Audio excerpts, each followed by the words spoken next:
ఒకసారి ద్రౌపదీదేవికి సౌగంధిక పుష్పము అని చెప్పి ఒక పువ్వు కనిపించిందంట. ఈ పువ్వు చూడ్డానికేమో చాలా బాగుంది అండ్ మంచి స్మెల్ వస్తుందంట. సరే అని చెప్పి భీముడి దగ్గరికి వెళ్ళి, నాకు ఆ పువ్వు తీసుకొచ్చి ఇవ్వరా, నేను దాంతో పూజ చేస్తాను అని చెప్పి అడిగిందంట. ఆ పువ్వు ఎక్కడుందో తెలియదు. ఇంకా దాన్ని వెతుక్కుంటూ అలా అలా అడవిలో తిరుగుతూ ఉన్నాడు. వైల్డ్ యానిమల్స్ కూడా ఉన్నాయి, కానీ భీముడిని చూసి అవే భయపడుతున్నాయి. అంత గంభీరంగా వెళ్తున్నాడంట. అలా వెళ్తున్న భీముడికి తన కాళ్ళకి ఏదో అడ్డు తగిలింది. ఏంటబ్బా అని చూస్తే ఒక ముసలి మంకీ, అంటే ఓల్డ్ మంకీ దారికి అడ్డంగా పడుకొని ఉంది. ఇంకా భీముడికి కోపం వచ్చింది. ఏ మంకీ, ఏంటిది దారికి అడ్డంగా ఇలా పడుకున్నా, లే నువ్వులే ఇక్కడి నుంచి అడ్డులే అని చెప్పి. అంటే ఆ మంకీ వచ్చి, బాబు నేను చాలా ఓల్డ్, అస్సలు జరగలేను, నడవలేను కూడా, అందుకే ఇలా పడుకునేసాను, కొంచెం నువ్వే నా తోక తీసి జరుపు అని.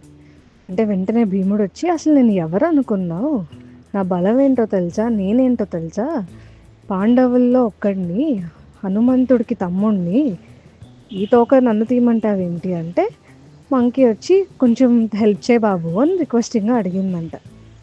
ఇంకా భీముడు వచ్చి, సరే ఇది నాకు ఎంత పని, చిటికెలో తీసేయగలను, చిటికెన వేలతో తీయగలను అని చెప్పి ట్రై చేశాడు.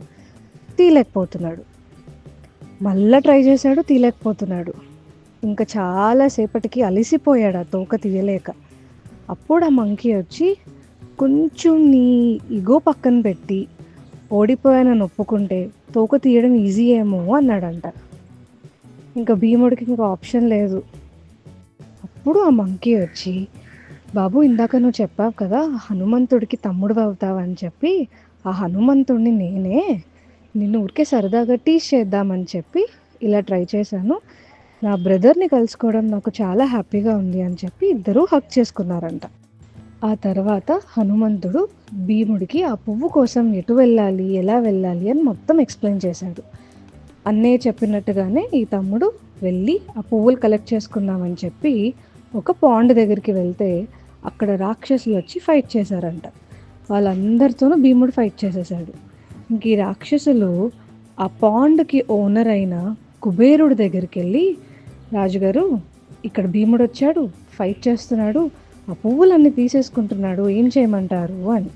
అప్పుడు కుబేరుడు చెప్పాడు, ఆ వచ్చిన భీముడిని ఎవ్వరూ ఆపద్దు, ఎవ్వరూ అడ్డుకోవద్దు, ఎన్ని ఫ్లవర్స్ కావాలంటే అన్ని ఫ్లవర్స్ తీసుకెళ్ళనివ్వండి, బికాస్ భీముడు పాండవుల్లో ఒక్కడు కదా, పాండవులు అంటేనే ధర్మాత్ములు, కృష్ణుడు సపోర్ట్ చేస్తున్నాడు వాళ్ళకి, మనం కూడా సపోర్ట్ చేయాలి అని చెప్తాడు. ఇంకప్పుడు రాక్షసులందరూ సారీ చెప్పి, మీకు ఎన్ని ఫ్లవర్స్ కావాలంటే అన్ని తీసుకెళ్ళండి అని చెప్పి కోఆపరేట్ చేస్తారు. ఈ ఫ్లవర్స్ని కలెక్ట్ చేసుకోవడానికి వెళ్ళే ముందర హనుమంతుడు భీముడికి ఒక మాట చెప్తాడు. చూడు భీమా, మన స్ట్రెంగ్తే మనకి వీక్నెస్ అవ్వకూడదు, నీకు బలం ఉంది కానీ అహం ఉండకూడదు, నువ్వే బలవంతుడివి అని చెప్పి. ఓవర్ కాన్ఫిడెన్స్ ఎందుకు, నువ్వు వెళ్ళే దారి అంత ఈజీ కాదు, ఈ ఫ్లవర్స్ని తీసుకోవడం చాలా అంటే చాలా కష్టం, అక్కడ ఆ కొలను దగ్గర చాలామంది రాక్షసులు ఉంటారు, క్రొకడైల్స్ ఉంటాయి, అందరితోనూ నువ్వు ఫైట్ చేయాలి, నువ్వు ఇలా ఓవర్ కాన్ఫిడెంట్గా వెళ్తే నీకే కష్టం, అందుకని చెప్పే నేను ఇలాగ నిన్ను కలిశాను. ఇప్పుడు మీకు ఎగ్జామ్ ఉంది, మీరు బాగా చదువుకున్నారు, ఇంకొకసారి ఎగ్జామ్ ముందు రివైజ్ చేసుకోవాలి కదా, అంతే తప్ప నాకు అన్నీ వచ్చు, నేనే ఫస్ట్ వస్తాను, నేనేమి చదవను, ఏమీ రివైజ్ చేయను అని డైరెక్ట్గా ఎగ్జామ్ హాల్లో కూర్చుంటే ఎలా? చదువుకోవాలి కదా, రివిజన్ కూడా చేసుకోవాలి కదా. చదువు అనే కాదు, అలాగే స్పోర్ట్స్ ప్రాక్టీస్ చేస్తూ ఉంటేనే మనకి మంచి గ్రిప్ ఉంటుంది. సో హనుమంతుడు ఈ విషయాలు నేర్పించడం కోసమే తన తోకని అడ్డు పెట్టాడు, తమ్ముడితో సరదాగా ఆడుకున్నాడు. ఇంకొక కొత్త కథతో మనం నెక్స్ట్ వీడియోలో కలుద్దాం. బాయ్.